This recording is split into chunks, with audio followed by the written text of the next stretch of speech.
Përshëndetje për gjithë të nderuar shikues, është edicioni informativ në News24. Izet Haxhia, ish truproja i Sali Berishës, i akuzuar për vrasjen e deputetit demokrat Azem Hajdarit, është vetë dorëzuar në policinë turke me qëllim ekstradimin drejt Shqipërisë. Ka qenë vetë Haxhia që ka konfirmuar vendimin e tij për News24, ndërkohë që më herët kishte postuar pak minuta më parë edhe një status në Facebook ku shkruante se meqense nuk shkuan për ta marrë, ai kishte zgjedhur të vetë dorëzohej në policinë turke. Në kuadër të zhvillimeve që janë nga policia turke, nga komisariati tani për News24, Izet Haxhia shprehet se ndodhet në komisariat, po flasin punojësit e policisë me Ankaran, pasi nuk del Izet Haxhia në listën e të kërkuarve, dhe që është shprehur se dëshiron të kthehet në atë dhe se është në kërkim nga Interpoli, por ende këto janë bisedimet teksa merret në pyetje Izet Haxhia në çastet që flasim tani në Turqi. Në shkurt të këtij viti, gjykata e lartë turke vendosi ekstradimin e tij drejt Shqipërisë. Izet Haxhia është dënuar nga gjykata shqiptare me 25 vite burg me akuzën për vrasjen e ish deputetit demokrat Azem Hajdari në 98-ën, akuzë të cilën ai nuk e ka pranuar asnjëherë. Haxhia u arrestua në Turqi në vitin 2006, por arriti të fitonte betejën gjyqësore dhe drejtësia e vendit turk urdhëroi aso kohë që ai të mos largohet nga vendi, duke penguar edhe ekstradimin deri më tani.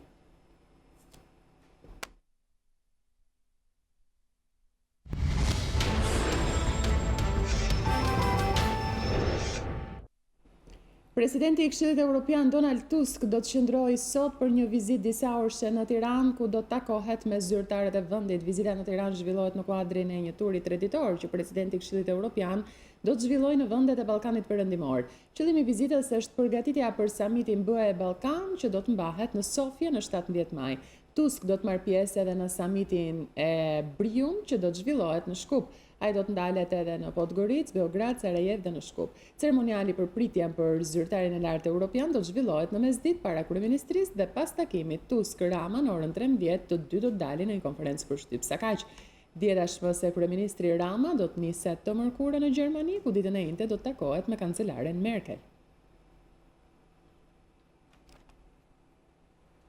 Kryeministri Rama tha dje se është i gatshëm të udhtojë me Bashën për takimin në Europë në mënyrë që të mundësohet hapja e negociatave. Deklarata u bë gjatë konferencës së përbashkët me kryeministrin Bert Michel, i cili theksoi se negociatat janë vetëm një pikë fillimi, ndërsa bëri thirrje për vijimin e reformave. Për kryeministrin Rama, Shqipëria e meriton hapjen e negociatave, edhe pse i vetëdijshëm se kjo është vetëm nisja e një faze të re në rrugën drejt Bashkimit Evropian. Rama beson se Shqipëria do të ketë edhe mbështetjen e miqve dhe partnerëve të tjerë në Europë, siç është edhe Belgjika. Ne besojmë që Shqipëria meriton një vendim për të hapur negociatat. Natyrisht jemi të vetëdijshëm që hapja e negociatave nuk është fundi i përpjekjeve tona, po është fillimi i një faze të re dhe të gjatë përpjekjesh. Dhe kemi besim se në këtë përpjekje kemi edhe mbështetjen e Belgjikës dhe të miqve dhe partnerëve tanë europian. Por a do ta bënte këtë rrugë bashkë me kreun e opozitës Lulzim Basha për të zhvilluar takime në kancelarit kryesore europiane? Përgjigjja ime shumë shkurt është që pyetja juaj s'ka nevojë për përgjigje, pasi patjetër do të ishte vërtet një gjë shumë e vlefshme nëse ajo do të ndodhte. Nga ana e tij, kryeministri belg Michel vlerësoi përpjekjet e bëra nga Shqipëria deri më tani, por sa i takon votës në qershor, ai tha se do të ketë fillimisht një mbledhje në nivel krerësh të vendeve anëtare dhe vetëm atëherë do të shprehet për votën e tij.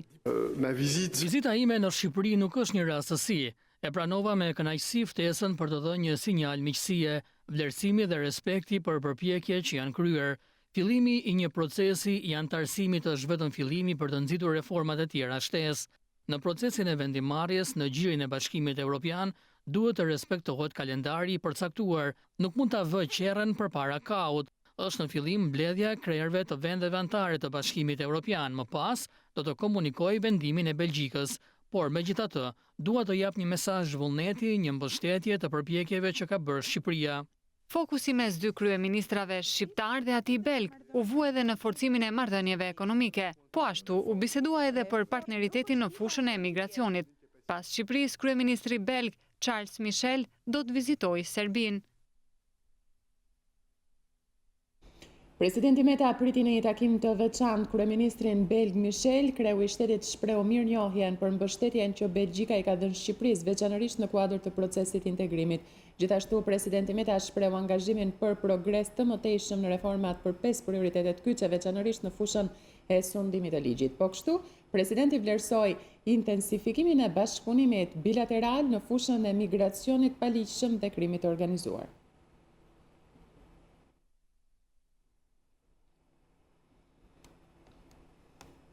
Deputeti gjerman Gunther Kirschbaum shprehet skeptik për çeljen e negociatave për Shqipërinë, pasi sipas tij nuk është koha e duhur.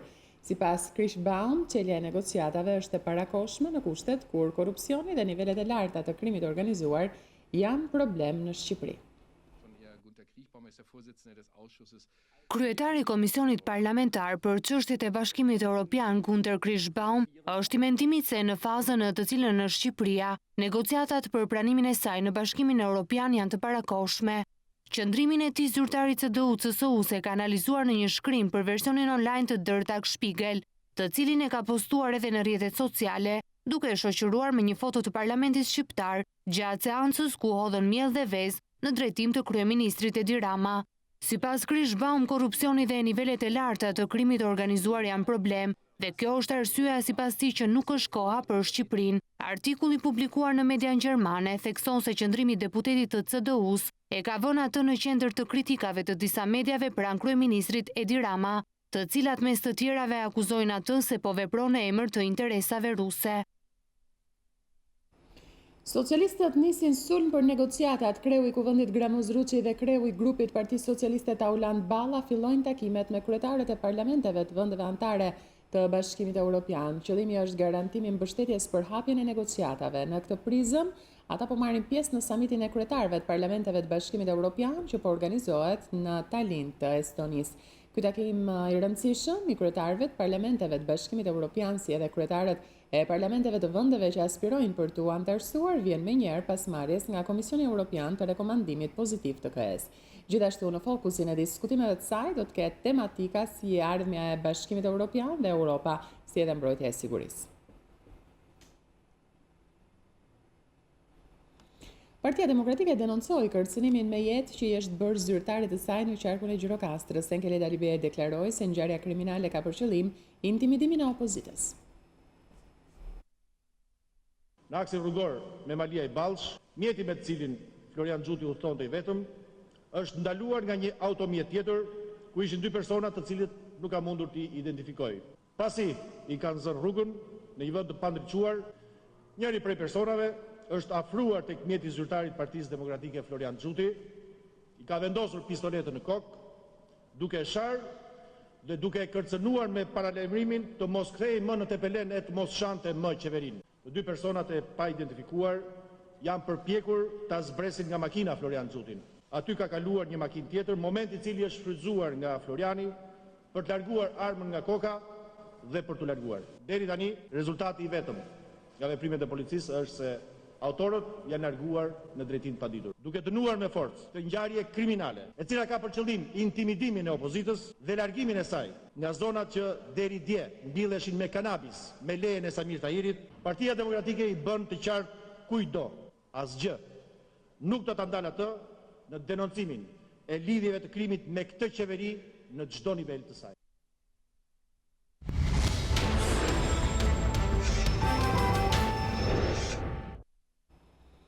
Ndahet nga jeta në moshën 92 vjeçare Liri Belishova, një nga drejtueset kryesore të Partisë Komuniste, por gjithashtu e përndjekur dhe internuar nga diktatura.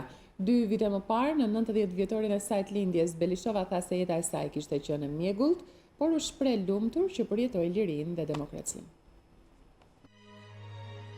Është shuar në moshën 92 vjeçare Liri Belishova, një nga drejtuesit kryesore të Partisë Komuniste, por gjithashtu e përndjekur dhe internuar nga diktatura.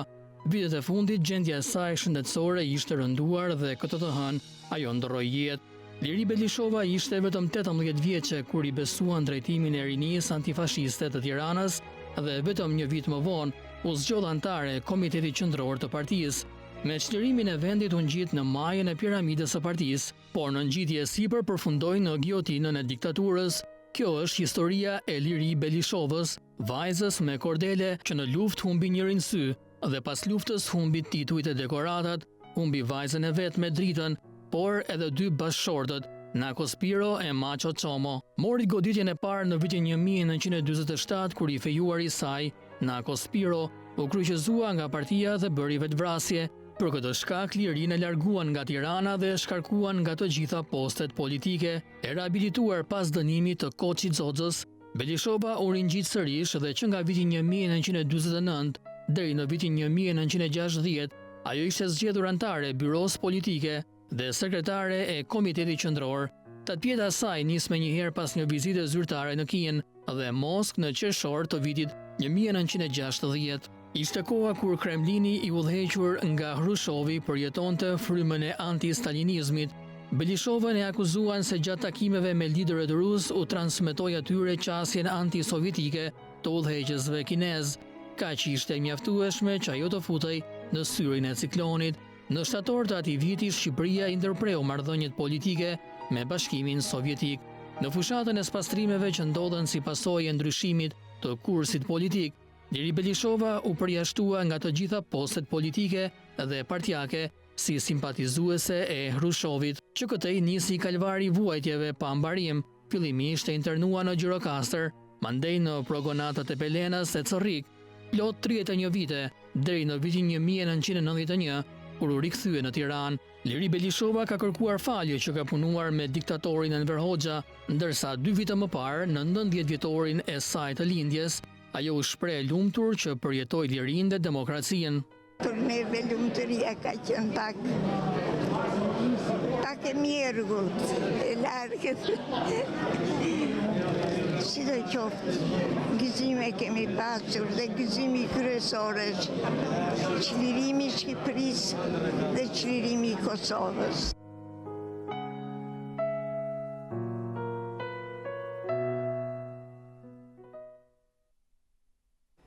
Veteranë të luftës nacional çlirimtare vlerësojnë figurën e Liri Belishovës duke konsideruar atë një adhetare të mirë. Sipas tyre, diktatori Enver Hoxha e dënoi padrejtësisht. Liri Belishova që një femër e zgjuar një adhetare e plot. Je shumë e mirë, shumë e aftë. Por gjatë jetës pati fatkeqësina shumë të mëdha, edhe gjatë luftës i vëran burrin, pati ashtu u rrit në detyrë. Dhe nuk është se dihet se u lumë apo s'bëri mua vizitën me Khrushovin, po e në veri e dënoi padrejtësisht. Ajo vujti në Vlorë shumë kohë, i vdisin të 2 vajza, po qeni femër në adhetare shumë ashtu. Unë kam pas respekt veçantë për te dhe jo të këtë njës. Njeriu është njeri dhe jeton dhe lë mbresa. Një ndër to ishte edhe Liri Belishova. Në mënyrë të veçantë ato periudhën e madhe të luftës nacionale çlirimtare, me ato bashkëpunëtorët e saj që ka patur kreraria e Shqipërisë, na ka lënë kujtime të mëdha. Dhe pleqërinë e kaloi mirë. Pas ndarjes nga jeta e Liri Belishovës, presidenti Meta shpreh vlerësimin e tij për këtë figurë të luftës edhe për gruan që nuk ju nënshtrua kurrë të keqes, por që fitoi mbi të në emër të jetës dhe lirisë. Nderim për atë dhe të gjithë të rejat që u frymëzuan me idealet e lirisë, duke u bashkuar me guxim dhe idealizëm luftës antifashiste për çlirimin e vendit. Emri dhe jeta e Liri Belishovës ishin dhe mbeten simboli një brezi të papërsëritshëm idealistësh që zgjodhen në rrugën e luftës antifashiste në emër të lirisë dhe dashurisë për atë dheun, por edhe referenca më tragjike e një jetë plot sakrifica e privacione feri për të mbetur gjithnjë, nën dhe grua që nuk ju nënshtrua kurrë të keqes, por që fitoi mbi të në emër të jetës dhe lirisë, u pret në paqe dhe ju bëft shpirti dritë, thuhet në mesazhin e presidentit.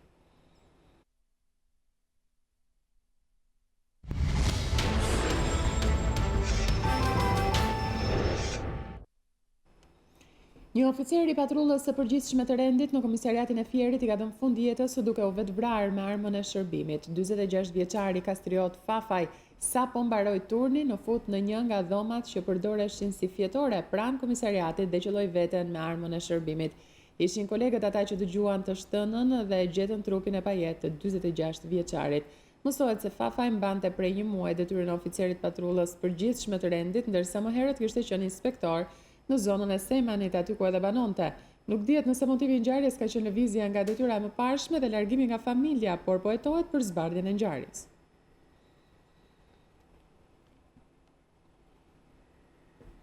Antarja e gjykatës kushtetuese Altina Xhoxhaj me shumë gjast do vishtohet listës së kolegëve të saj të shkarkuar nga detyra pasi nuk mundën të kalonin provën e parë të vettingut. Pas seancës dëgjimore në KPK, ajo hodhi akuza të rënda ndaj komisionit pavarur të kualifikimit.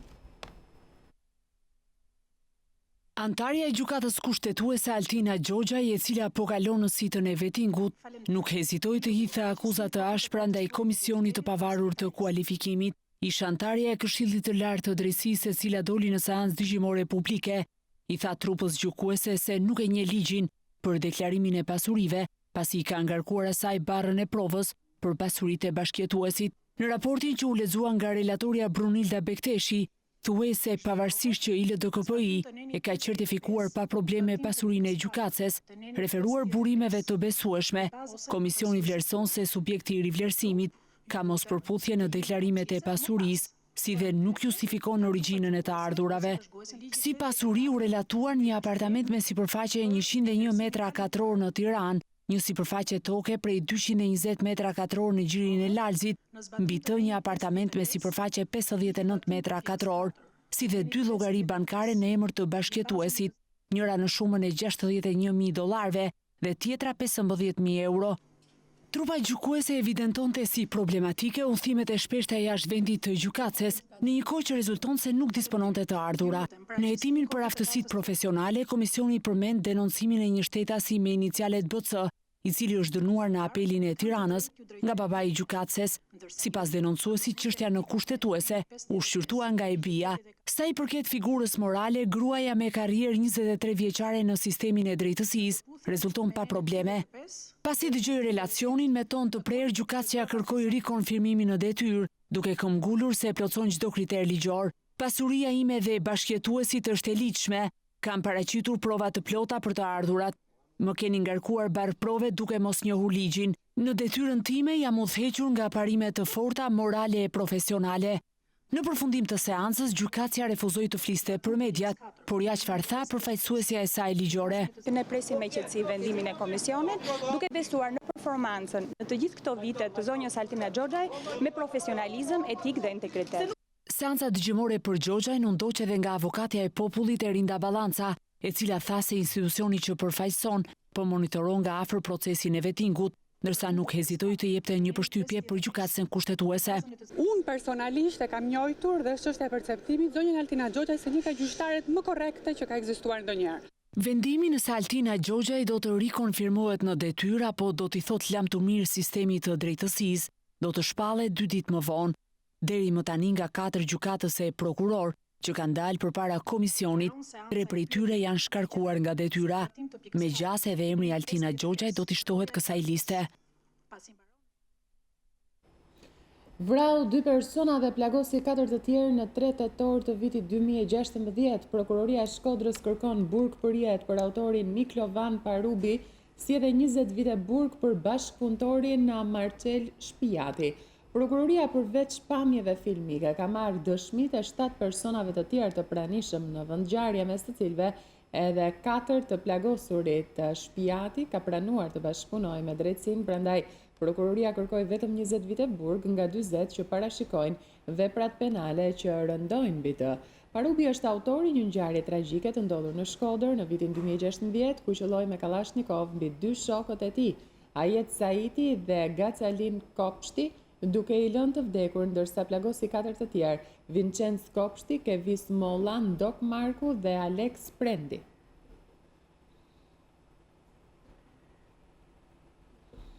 Zbardhe dëshmia e 38 vjeçarit Ervin Memo, i cili shpëtoi atentatit me eksploziv 2 ditë më parë në Fier. Memo deklaroi përpara hetuesve se ka vetëm konflikte pronësie, por nuk mund të bëjë përgjegjës askënd për vendosjen e tritolit në makinën e tij.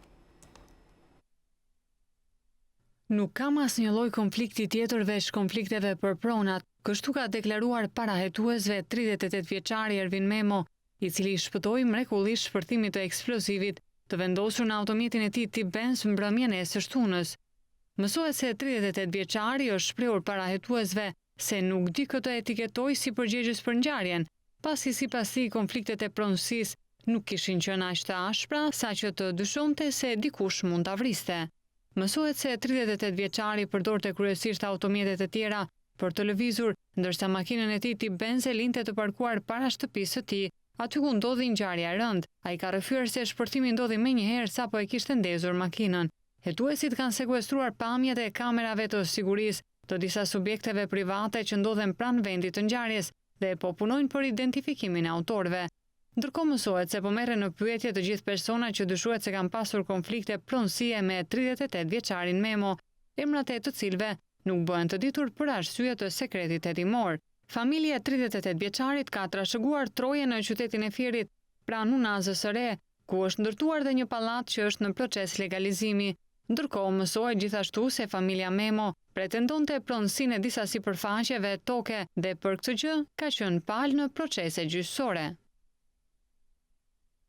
4 shtetas shqiptar janë arrestuar nga policia greke pasi janë kapur me 112 kg marijuanë. Sipas mediave greke, në operacionin ku ishin infiltruar agent të policisë helene, u arrestuan 4 shqiptarë të moshave 36 deri në 65 vjeç, të cilët dyshohet se janë pjesë e një grupi kriminal të trafikut të drogës. Mësohet se shtetasit shqiptar u kapën Maustheni Kavalla, teksa tentuan të shisnin policëve të infiltruar sasinë e drogës. Zjarfikset dhe policia po vjojnë punën për zbardhjen e shkakut të zjarrit në fabrikën e riciklimit të mbetjeve në Kashar. Ndërkohë, përveç dëmit material, ky zjarr shkaktoi ndotje të mëdha mjedisore me pasoja në shëndetin e banorëve të zonës. Zjarri i rënë në një magazin ku kryhej riciklimi i mbetjeve plastike në Kashar, pavarësisht angazhimit të forcave zjarfikëse dhe ushtrisë, shkrumboi të gjithë biznesin. Megjithse kanë kaluar gati 24 orë nga rënja e zjarrit në këtë biznes, disa vatra vjojnë të jenë aktive për shkak të djegjes së materialeve plastike. Zjarfikëset ndodhen në vendin e ngjarjes për shuarjen e tyre. Ekspertët zjarfikës pas shuarjes së plotë të zjarrit do të punojnë për zbardhjen e shkaqeve të tij, po ashtu policia ka marrë në pyetje punonjësit e sigurisë dhe pronarin e biznesit për të zbuluar shkaqet e këtij incidenti.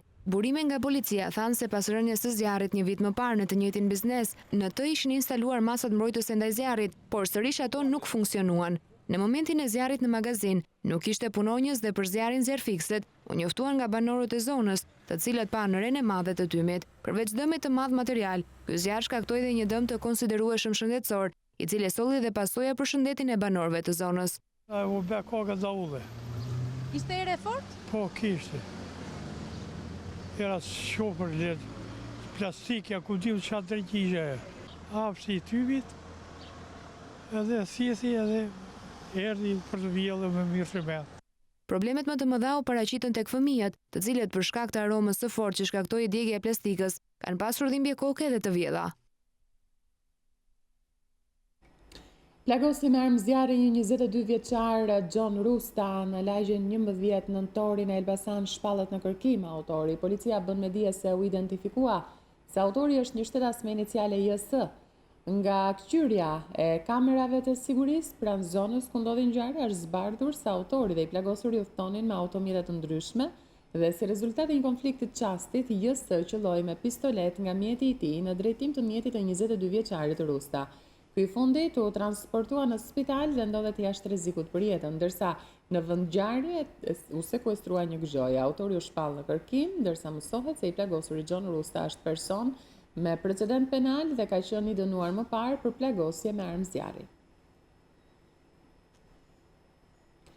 Një 64 vjeçar ka mbetur i plagosur rënd si pasojë e një aksidenti pranë fshatit Këmishtaj. Ngjarja u shënua në aksin rrugor që lidh vendin e njohur si pushimi i shoferit me Divjakën, teksa 64 vjeçari Mihal Nushi, i cili ishte duke udhëtuar me një motociklet, u përplas nga një makinë tip Volkswagen që drejtohej nga 23 vjeçari Pirino Jauplari. Si pasojë e përplasjes, 64 vjeçari ka marrë plagë të rënda dhe ndodhet në spitalin e Lushnjës, ndërsa policia shoqëroi drejtuesin e Volkswagenit. Paraprakisht dyshohet se shkaki i aksidentit ka qenë dalja e menjëhershme e motocikletës dhe prerja e rrugës së automjetit, megjithatë po hetohet për detajet.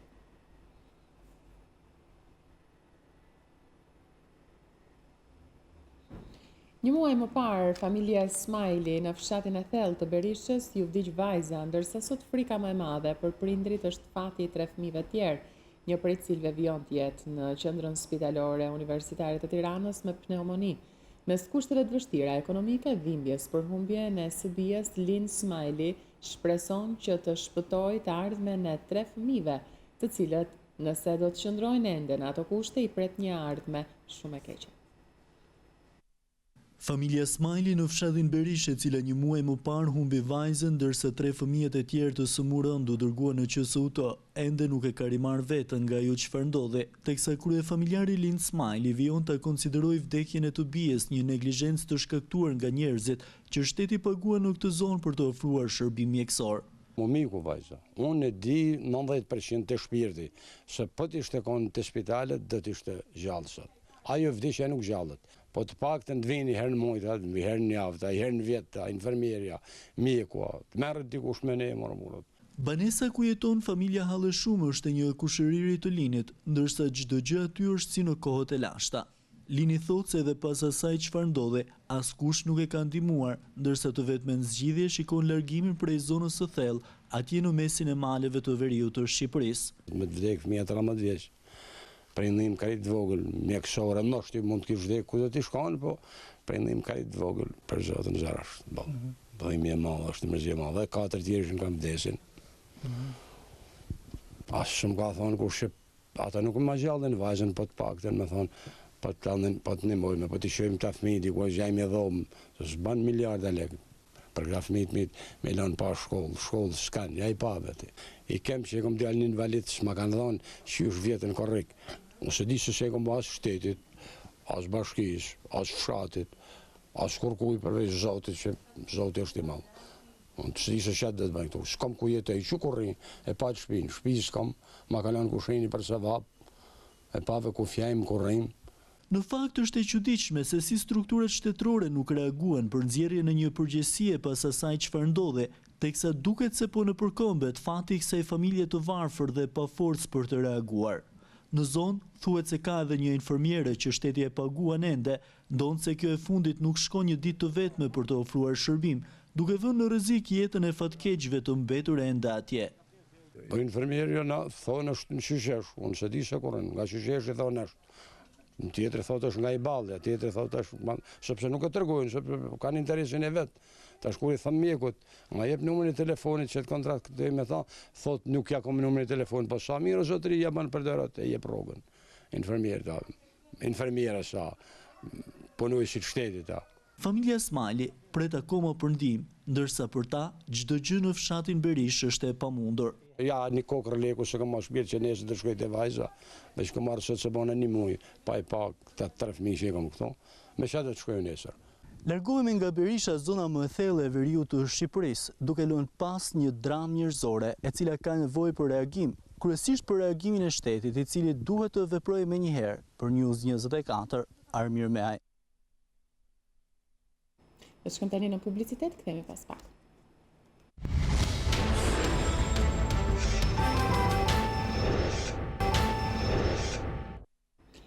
Në praninë të Ministres së Kulturës, kryetari i Bashkisë Tiranës Erion Velia i prezantoi projektin fitues Hapësira Zero që do të përfaqësojë Shqipërinë në Bienalen e Venecias.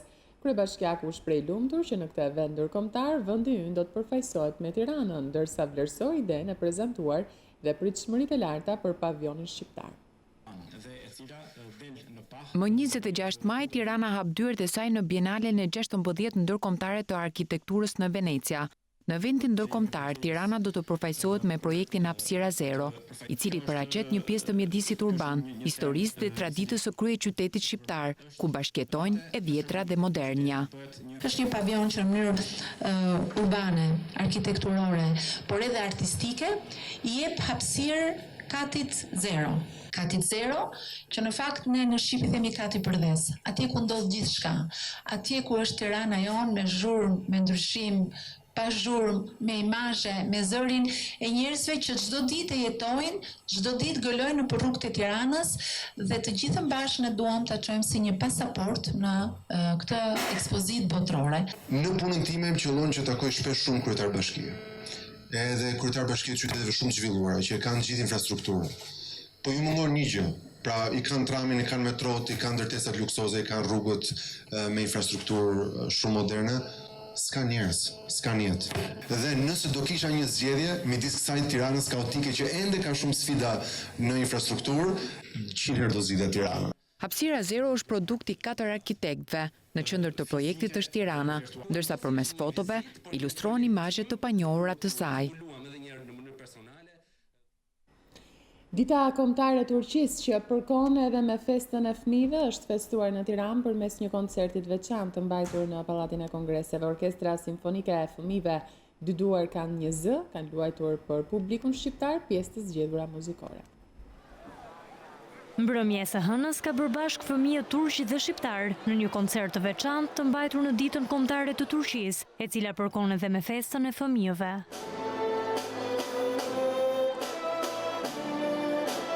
Orkestra Simfonike e Fëmijëve Dy Duar ka një zë, e njohur për interpretimet në mbar Evropën, është ngjitur në Pallatin e Kongreseve në Tiranë, duke dhuruar emocione përmes pjesëve të zgjedhura muzikore.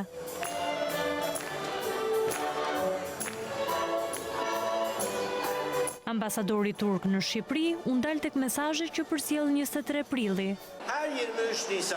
Në çdo 23 prill në Turqi, në mënyrë simbolike fëmijëve u lirohen të gjithë koltukët e shtetit, përfshirë parlamentin, në mënyrë që ata të mësojnë që në vegjëli drejtimin e shtetit. 23 prillin e festojmë me fëmijë të ardhur nga të gjitha anët e botës. Këtë vit menduam që fëmijët turq të vinë në Shqipëri që ta festojnë këtë ditë. E pranishme në koncert, Ministri e Kulturës Mirela Kumbaro u shpreh se përmes fëmijëve ndërtohet e ardhmja e dy vendeve. Zoti ambasador, dashur Murat, ju keni pasur një ide të shkëlqyer që këtë ditë ta organizoni me të ardhmen jo vetëm të vendit tuaj, por me të ardhmen e të dy vendeve tona që janë fëmijët. Kemal Atatürk është një figurë e madhe për Turqinë, për te luftës që ai ka bërë është shumë e rëndësishëm mesazhi emancipues që ai jep duke folur dhe duke menduar për fëmijët. Ky koncert u organizua nga ambasada turke në bashkëpunim me Institutin Yunus Emre në Tiranë.